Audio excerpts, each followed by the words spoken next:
Sa sinugdanan sa klase, mingaw pa ang classroom. Si Honey nadilingkod ra nagdrawing sa iyang art, mumurag iyang kalibutan nga safe siya. Pero kalit lang niabot si Hana og Red, nagkatawa ug nagbinuang. Diri magsugod ang ilang istorya. Honey tries to ignore them, pero sakit gihapon ilang mga words.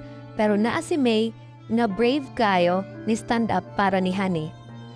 Tension kaayo ang classroom, sakto lang ang timing ni abot si Teacher Rose.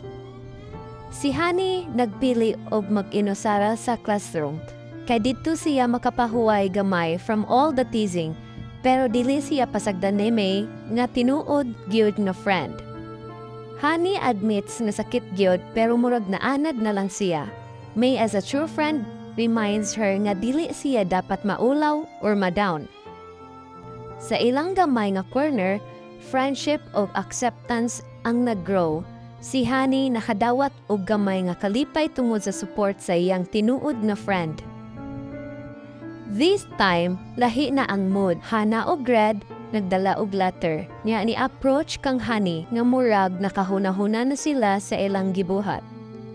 Honey forgives them bisan sakit ilang nabuhat. Teacher Rose sees this as a chance to teach everyone about empathy. Sa art class, happy na ang vibes.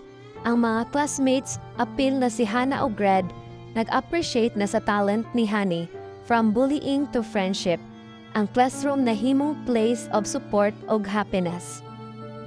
Tan-awa ko magtinabangay og magtinud-anay ta, mas nindot ug mas lingaw ang kinabuhi sa eskwelahan, dili sa kalahian, maunay nag-unique nato.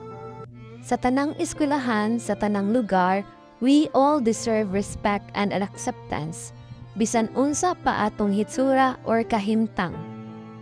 Be the reason someone feels accepted, not ashamed.